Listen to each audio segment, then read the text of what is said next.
안녕하십니까. 배팅 부동산 똘똘한 한 채 상급지 아파트 지금은 오답이다 진행하도록 하겠습니다. 그냥 구호만 나열하면 결론만 말씀드리면 지나치게 추상적이고 또는 지나치게 그냥 주장만 하는 것이 되고 그냥 말장난이 될 것 같아서 요즘은 이론적인 이야기를 조금씩 합니다. 이번에도 이론적 이야기를 좀 할 텐데 엄청나게 어려운 이론이지만 제가 엄청나게 쉽게 설명을 드리겠습니다. 무차별 곡선 보겠습니다. 무차별 곡선 아무것도 아닙니다. X축, Y축 나와 있어서 두려워하실 건데 전혀 걱정하실 필요가 없습니다. X축은 빌라의 개수라고 보시면 되고 Y축은 아파트의 개수라고 보시면 됩니다. 그래서 무차별 곡선 동일한 효용을 주는 재화의 묶음을 연결한 선. 쉽게 말해서 지금 빨간색 화살표 있는 저 곡선이 무차별 곡선이고 곡선 위에 있는 두 점은 효용이 똑같다는 겁니다. 1번 보시면 빌라 1개 사고 아파트 3개 샀을 때의 효용하고 2번 빌라 6개 사고 아파트 1개 샀을 때의 효용이 같다. 요게 무차별 곡선입니다. 아무것도 아닙니다. 엄청나게 쉬운 내용입니다. 알고 보면. 그리고 예산선을 또 말씀을 드립니다. 예산선은 지금 직선입니다. 직선. 저기 화살표 있는 직선인데 요것도 쉽습니다. 예산의 합은 빌라 가격에다가 구매한 빌라 개수를 곱하고 그리고 아파트 가격에다가 구매한 아파트 개수를 곱해서 더하면은 그게 예산 합이 되는 겁니다. 돈이 있어야지 구매를 할 수 있겠죠. 그래서 예산선하고 무차별 곡선하고 만나는 점이 최적의 소비다. 이렇게 보시면 되고 이때 가장 경제적으로 소비를 했다. 구매를 했다.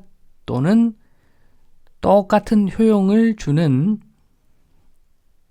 어떤 구매의 조합에 대해서 최저 예산으로 이행을 했다.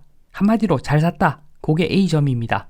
여기서는 아파트 2개, 빌라 2개, 빌라 2개, 아파트 2개 살 때 최적의 소비라고 일단 가정을 하겠습니다. 실제로는 어떻게 될지 모르겠지만 그런데 이러한 결정, 무차별 곡선하고 예산선하고 만나서 이루어지는 점이 최적의 소비다. 이런 결정을 하려면 철저하게 자본주의 관점에서 결정을 해야 됩니다. 돈의 기준으로 결정을 해야 된다는 거죠. 땅값하고 임대료를 철저하게 계산해가지고 그래서 나온 결과라면은 타당한 결정입니다. 그런데 그게 아니다 라고 하면은 잘못된 결정일 수가 있습니다. 좀 이따 보도록 하고 조금만 더 가보겠습니다. ICC Income Consumption Curve 해서 요거는 소득 소비 곡선인데 요것도 아무것도 아닙니다. 시간이 지날수록 가구 소득은 늘어나겠죠. 기본적으로 물가가 올라가니까 돈 가치가 떨어지니까 가구 소득은 올라갈 수밖에 없겠죠. 그래서 소득이 증가함에 따라 생성되는 최적의 소비점을 연결한 선이 ICC 곡선입니다. 앞서서 가구 소득이 1억일 때 빌라 2개, 아파트 2개 사는 것이 최적의 매수 방안이다. 이렇게 가정을 했었죠. 그러면은 가구 소득이 2억일 때는 어떤가? 빌라 4개, 아파트 4개라고 가정을 하겠습니다. 이런 식으로 해서 그 빌라 몇 개, 아파트 몇 개, 요 점들을 쭉 이으면 ICC 곡선이 나옵니다. 지금부터 이제 중요한 이야기를 합니다. 지금부터 정말 중요한 이야기를 합니다.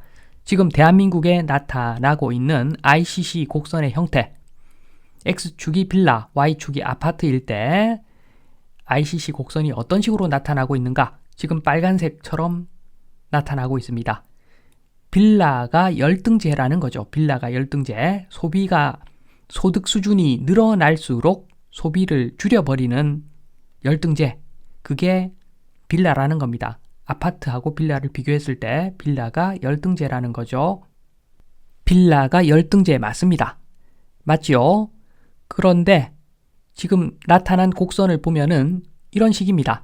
가구 소득 1억일 때 빌 둘, 아파트 둘, 2억일 때 빌 넷, 아파트 4개. 요까지 좋은데 좀 더 소득이 올라가니까 빌라 4개에서 그대로고 아파트만 7개가 되고 소득이 더 늘어나니까 빌라 2개로 오히려 소비를 줄여버리고 매수를 줄여버리고 아파트를 11개 사더라. 아파트가 인기가 좋죠. 소득이 늘어날수록.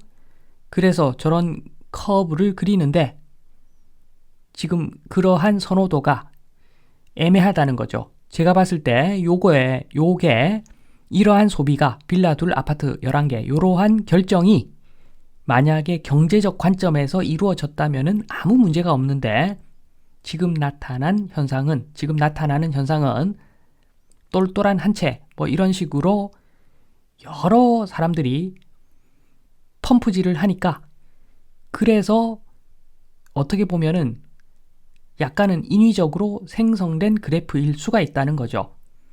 제가 제대로 한번 따져보겠습니다. 땅값하고 임대료 기준으로 계산을 했다면 타당한 결정 맞습니다. 저 그래프는. 그러나 그게 아니라는 거죠. 지금 보면은 서울 센터에 있는 아파트 30억에 투자를 합니다. 그런데 월세 소득은 500만 원 이런 것들이 있습니다. 그리고 서울 변두리 빌라를 30억 투자했는데 월세 합계를 보니까 1100만 원이 나오더라. 충분히 가능하죠. 이런 투자 가능합니다. 제가 말씀드리는 것은 빌라가 지금 싸다, 저평가되어 있다를 말씀드리는 것이 아니라 서울센터의 아파트가 엄청나게 고평가되어 있다는 겁니다. 빌라를 지나친 열등제로 간주함으로써 지금 그래프가 왜곡되어 있다. 이렇게 보시면 됩니다. 그리고 땅 기준으로 보더라도 서울센터 아파트 30억짜리 투자를 했는데 땅 한 평당 가격으로 환산해 보니까 2종 일반 주거지역인데 거의 2억 가까이 하더라. 이런 것도 있습니다.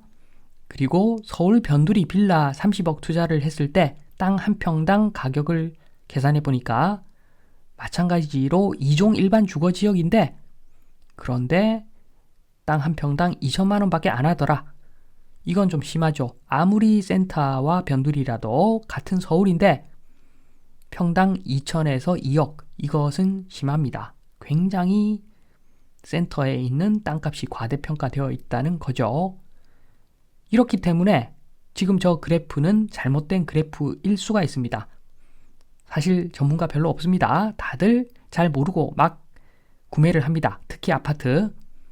그래서 X축 빌라, 열등제 빌라, Y축 아파트 저 대신에 X축에 지방을 넣으면 Y축이 서울이 되고 X축에 하급지를 넣으면 Y축이 상급지가 되고 X축을 구축이라고 보면은 Y축은 신축이 됩니다. 그래서 아파트, 서울, 상급지, 신축 이런 것들이 거품이 엄청나게 끼어있는 품목들이다 라고 보시면 됩니다. 이유는 간단합니다. 지금 우리나라는 자본주의입니다. 자본주의는 돈의 기준으로 모든 걸 생각해야 되는데 부동산을 돈의 관점에서 보면은 임대료하고 땅값 두 개밖에 없습니다. 땅값하고 임대료 요 관점에서 지금 사람들이 철저하게 평가해서 매도하는 것이 아니라 언론의 부추김으로 인해서 충동성 구매가 거의 99% 가까이 되기 때문에 데이터가 믿을 수 없는 것이고 그래서 지금 이 시점에서는 똘똘한 한 채 상급지 아파트 완전한 오답일 수 있다 말씀드리면서 이만 마치도록 하겠습니다. 감사합니다.